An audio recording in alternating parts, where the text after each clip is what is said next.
Hello guys! Welcome back to my channel, to my page. Sa mga hindi pa nakasubscribe dyan, ano pang hinihintay nyo? Mag-subscribe na kayo dahil meron tayong special moto vlog today. Kaya naman, samahan nyo ako.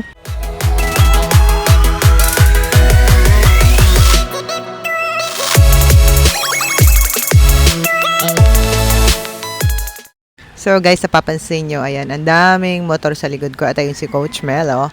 Dahil today, mag-off-road training tayo dito kay Coach Mel, dito sa Tanay. Napakatagal ko na itong pinaplano. Nakapag-off-road na ako before, pero very light lang sa KD Rock sa Bataan.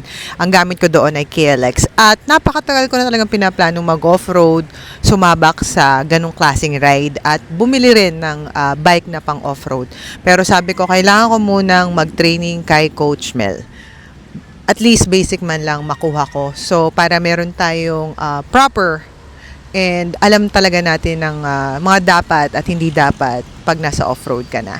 So, today, samahan nyo ako. Whole day to guys. Sasabihin ko rin sa inyo yung rates nila, schedule nila, at paano kayo mag-training dito. So, sana magustuhan nyo itong vlog na to. Yan si Coach. Coach, anong tawag dito? Yan. XTZ 125. Yan daw ang gagamitin natin today. Yan. So, maraming motor dito kay Coach Melo. Sobrang dami. Pero ito, iba to. Hindi to kasama sa training. Kay Coach to. Yan, ang dami. Ang daming motor dito. Yan. So, ayan si Coach Mel. Sa gears pa lang to guys ha. Dami nyo nang matututunan. Okay. So, may mga number yung strap natin. Bakit? Para maging secure yung pagkakalagay. Hindi siya para sunod na parang may pads. So ngayon, i-check muna natin. Number 1, kunin mo muna siya. Yan, ipapasok mo siya dito sa likod. Yan. Tapos, i-secure mo lang siya pero hindi sobrang tight. Okay. Then, number 2. Number 2, from here, di ba nakatuloy Wala nga siya? yung pangkain ng ilang araw. Nakatuloy na siya. Kukunin mo ngayon yung gitna nung tuhod mo. Kaya medyo hindi pa siya isisiguro masyado para hindi. May number yung strap wala. Meron. Ito meron. Ayan. Nakita mo yung hinge. Yung hinge na to, dapat nandito yan. Sakto doon. Sakto dapat. Ayan. So, secure mo muna. Number 1. Okay na. Ay, dikit mo na. Sige, secure mo ngayon yung 1. Now, nung naipasok mo siya, number 2, tsaka mo ngayon babalihin siya pa gano'n. Yan. So nakita mo ngayon. Ang hirap kaya bumili ng di marunong yung nagtitinda. Wala kang alam, tapos wala rin yung alam din yung nagtitinda. Ang hirap. Parang butok lang yan. Sasabihin nila, sir, ma'am, ano to? 2-stroke, 4-stroke? Sabi na po ha. Yun lang eh. Ayan, tapos 3. Ayan.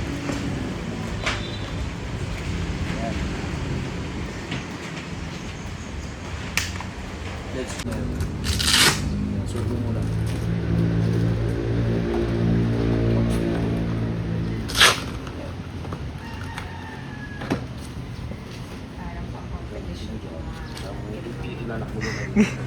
Okay. Kahit hindi mo muna ilak. Kaya nga eh. Yun nga sabi ko, forma, ano? Tapos yung pala, dyan lang iikot eh. Itaas mo ngayon itong left mo, ganun mo. Okay. Suot mo rin pala to para makita mo yung difference. Kakanin mo. Hindi ka tingin matulin. If you cannot perform, Japor. Japor! Dito ka lang. Look fast.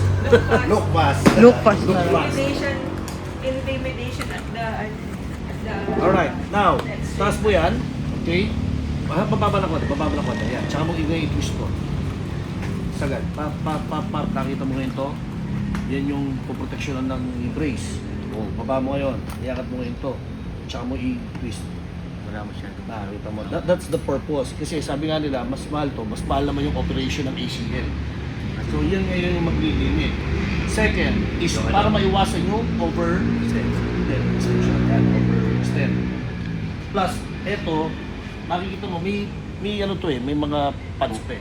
Oo. Kailangan eksakto yung to para hindi siya kumakalong. So, kailangan naka-press lang siya ng konti. Panukat. Yes, may susukatan ka pa yan. Kasi ang buto natin dito, iba-iba. So, at least, makikita mo ngayon, dahil mabigat yung boots, pag nilay-lay mo yan, kadalasan sa off-road, nilalawit nila for counterweight. Pag gumalaw yan at wala kang knee brace, may possibility mag-twist. Kaya ngayon, mapapansin mo, pag ito ginanon mo, tapos ito ginanon mo, makikita mo yung difference. Kaya importante naka-knee brace tayo. Kaya masyadong loose. So, Dala mo pwede kay Onyx. matwist. Ngayon, pag inangat mo naman yan, pag ginanon mo, maramdaman mo may restriction na siya. So, yan. Okay, so itong maghapon natin, we'll be calling our module as Basic Off-Road. Pag sinabing Basic Off-Road, it is designed for riders na nagmumotor na, pwedeng first time naman sa off-road. Or nag-off-road na, pero gusto lang na malaman yung basic fundamentals. Now, ang first natin, inano muna natin sa bike handling. Okay, yan ang mga unang gagawin natin. After that, riding posture. After ng riding posture, meron na tayong acceleration. Acceleration and braking. Ang pinakamahirap sa lahat ay yung tinatawag na cornering. Cornering. Cornering. Yan. Sa cornering kasi, meron tayong 3 types of leaning.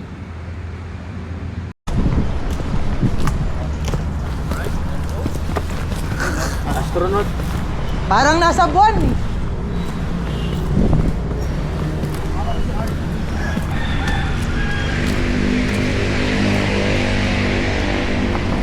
Alright, so helmet on and gloves. Garage training. Now before we start, I want you to put your palms together like this. We will be doing stretching. Pasok sa chin, patong sa taas. Ready? 1, 2, 3, 4, 5, 6, 7, 8. Down. 1, 2, 3, 4, 5, 6, 7, 8. 1. Left hand, mag-isang kon, lower back, taas ng konti. Kanang kamay, balik sa kabilang side ng helmet, straight body, then stretch. 1, 2, 3, 4, 5, 6, 7, 8. Rider exercise. Tiger, tiger. Toe in. Knees together. Handlebar. 4 counts, 10 repetition. Rider exercise. Commence. 1, 2, 3, 1, 1, 2, 3, 2, 1, 2, 3, 3, 1, 2, 3, 4. Inner leg. Stretch. Pag sinabi kong up, tataas yung toe. Okay, ready? Up. 1, 2, 3, 4, 5, 6, 7, 8.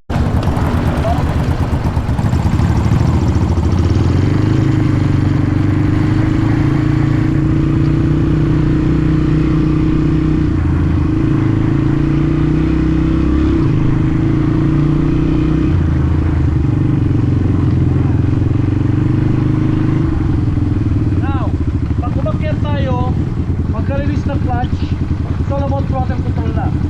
Smoothly open the throttle at first gear, aabot yan kahit mabagal, basta may naman yung throttle. Pag tiin yung nangihingi na ng RPM, dagdagan nyo lang ng throttle without the clutch. Sample, Without the clutch. without the clutch. Baka wala ko na yung clutch. O, bakit pa wala ng konti ka?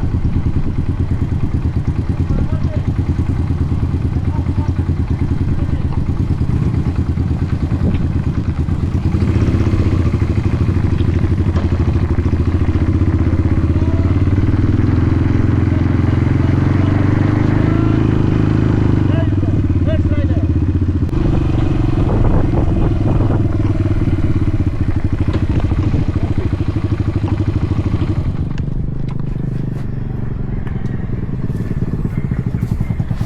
Run switch.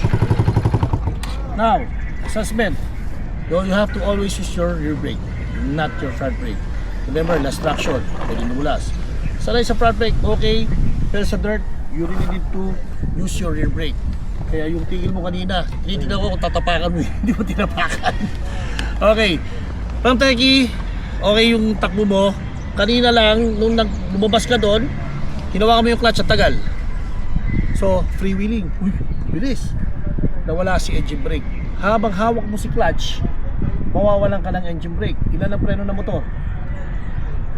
Tatlo. Front brake, rear brake, engine brake. Engine brake. Now, dito nyo makikilala si engine brake ng gusto. Ngayon, bago tayo doon sa operation, gusto ko upo kayo sa gitna ng inyong bike. Ibabaw ng foot peg. There you go. Ikot uli kayo. Okay, 7 riding posture. Isa lang muna ang bubuin natin. Yung upo muna. Sa mga boys, may tawag kami dito. Ito yung bird's nest. Kailangan nakasayad ka. Okay? Di tinatawag kaming 1 palm technique. 1 palm technique, tsaka ngayon yung bird's nest. Busog pa ako. Oh. Sa off-road, 2 fist yan. 2 fist. Tapos ito yun. Okay? Gusto kong umikot muna kayo ng iyan ang kuko nyo. Number 2, tuhod. Taas ang 2 binti. Paa. Okay. Hawak sa handlebar. Huwag mong ipitin yung tangke. Wag. Huwag mong ipitin. Ipit tangke. Mahirap. Now, gusto kong gawin mo yung rider exercise. Ready? Left, right.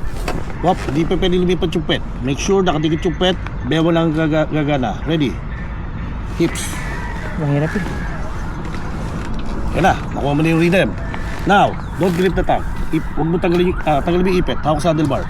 Ganun ulit. Ready? You are now disconnected with the bike. In order for you to control the bike, you grip the tank so you can order to use your hips pag nakaipit ka.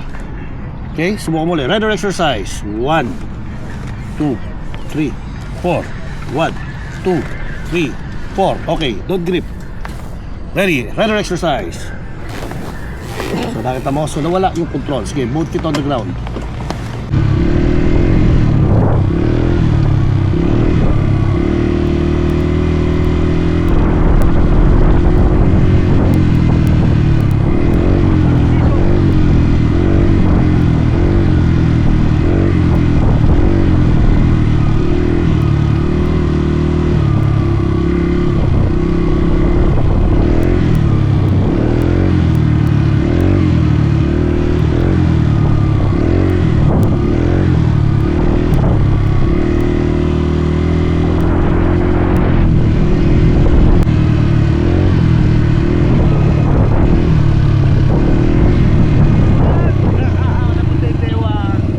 Naiwan eh. Huwag nila kanina eh. Ayos, di ba? Nahuli nyo na. Pag paulit-ulit na, ano eh, masarap. Exactly. Nadadali nyo na kasi yung timing. Kaya kanina, hindi nyo siya madali. Yung throttle mo katulad nyo, nakababad ka lang. Hinihintay mo lang na kailangan mo mag-off, tsaka mo lang hindi nabalik. Muna tayo, relax, try to refresh. Ano yung ginawa ko? Ano yung naging tama? Ano yung mali? So, kailangan susunod ko gagawin. Tama na ulit. Alright? Sige, ganun ulit. Pagbaba natin, first gear, no clutch. Slow down lang. Sige, use your little brake.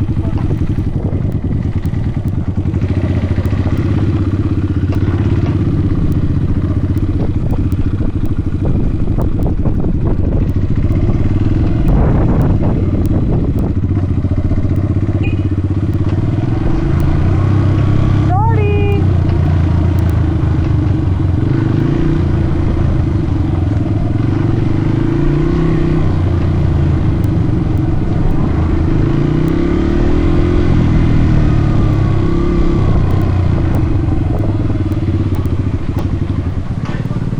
One eternity later.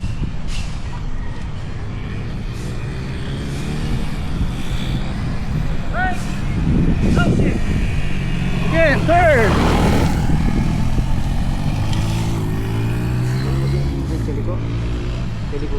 Walang clutch sa liko.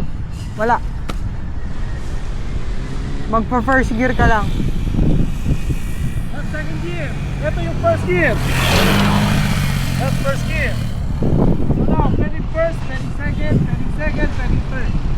Just make sure that you don't hold the clutch every time you open. Para mawawala kayo ng control. Siyempre, gusto ko habang lumiliko kayo pakaliwa, you're putting weight on your foot right. Okay? Anytime when you're ready, enjoy your playtime. Sobrang bilis, kailangan lang tama ang technique. Okay, I don't need fast rider, I just need kompletong technique, tamang technique. Ready?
session dito, basta matapos mo, may Yes. certificate. Yes. So, ito yung basic off-road training program. This is your certificate para kay Kuya Randy at certificate para kay Julian. Ayan. Ang problema, walang pirma kay Julian. So, ibig sabihin, hindi pa certified. Pirmahan natin. Wag, pirma na. Pirmahan na natin. Coach, Yo. ano-ano yung mga ino-offer mong training dito sa iyong facility? Yes, okay. Kung sa mga riders na gustong matutong magmotor pero marunong magbike, we have learn to ride kids and learn to ride adults. Okay. Zero talaga. Hindi marunong magmotor pero marunong magbike. Now, after doon, meron tayong basic off-road kung saan nagmumotor na sa kalsada pero hindi pa nakakapag-try mag-off-road, iyon naman ang pwede nyong enrollan, basic off-road. Now, pag nakuha nyo na yung basic off-road, you want to level up your skill, diretso na tayo sa trail riding module. Kung saan, eto na yung may uphill, may downhill, may log crossing, and everything. After nun, pwede na kayong mag-trail ride experience. Dadali na namin kayo sa actual trail site kung saan pagdating doon, tuturuan naman namin kayo ng on the spot. For example, meron tayong isang area doon na nahihirapan kayo, doon na tayo magka-classroom. At para kayo na mismo ang maka-experience kung paano nyo i-maneuver yung bike nyo pagdating doon. Then we have the most advanced one, ito yung wheelie session, kung saan itinuturo natin yung wheelie para sa mga advanced trail riders na. Kunyari, meron silang akyatin na kailangan nakaangat yung harapan. So, yun yung wheelie session natin. Wow. Pero na rin tayong ginagawang tours, motor tourism or motorcycle tours, which is abangan nyo po yan, i-announce po namin yung first batch. So yan, kids and adults are all welcome, all ages, dito po sa Motorcycle Riding School Philippines. Ano yung pinakabatang pwede? Pinakabata, as early as 4 years old, tuturuan na natin. We have a Yamaha PW50, napakababang motor, pero syempre, pag hindi pa marunong masyado yung bata, we have the Strider bikes o yung push bike. Yan po yung mga bisikleta walang pedal. At kung may adult naman na hindi pa nakakapag-bike, meron din tayong adult size na push bike kung saan tinuturuan natin silang bumalanse. Dahil pagka medyo hindi pa marunong bumalanse, plus tuturuan natin magmotor, medyo malilito pa siya. Dahil iniisip din yung balance plus yung control sa bike. Pero if you are willing to learn, nandito lang po tayo sa KRB MX Speedway, Barangay Inarawan, Sitio Puting Bato, Marilaki Road, Antipolo City. And of course, the Facebook page. Sa Facebook page, hanapin nyo lang po yung Motorcycle Riding School Philippines by Mel Aquino. Ayun o. Yun. Motorcycle Riding School by Mel Aquino. Yes. So for any inquiries, rates, and yung linaw ng services, message nyo lang sila sa page. Yeah, sa Facebook page natin. The program on March 13, 2026 at KRB MX Speedway at Antipolo City, signed by your head coach, Mel Aquino. Student number 0308026, Randy, 42. Alright. Alright. Next. Student number 0307026, Julian Tolentino, Mix Taki. 1, 2, 3. Hi. Alright. So, mag-aadla ako ng inputs regarding our off-road training with Coach Mel, mga kateki. Hindi ko ginawa ng video yung lahat ng nagawa namin sa training. In respect na rin kay Coach Mel, kasi syempre, kabuhayan niya yun eh. Tapos gagawin ko lang ng vlog for everyone to see. So, mga tidbits lang yung ginawa nating parts. And as well as, ang masasabi ko lang ay okay naman yung kabuuan ng training. Marami ko natutunan na mga bagay na hindi ko alam before, like yung tamang braking, pag off-road, yung tamang turn. And although marami na ako nag-one training before sa ibang mga school or ibang mga coach, and matagal na rin tayong naka-big bike, marami na rin tayong experiences with it. Meron pa rin akong natutunan. Iba pa rin talaga pag off-road kumpara sa paved roads. So, palagay ko yung mga natutunan ko, ma-apply ko naman sa mga susunod nating ride if ever mag-off-road tayo or ibang experience naman ang gawin natin pagdating sa pagmumotor. So, thank you so much, Coach Mel, and I hope you all like this video, guys. Pasensya na kayo again kung hindi buong-buo yung video natin, hindi buong training yung na-video natin. Again, please understand. So, sa mga hindi pa nakasubscribe dyan, please subscribe, and I would like to see you again, guys, on my next video. Bye-bye, mga kataki!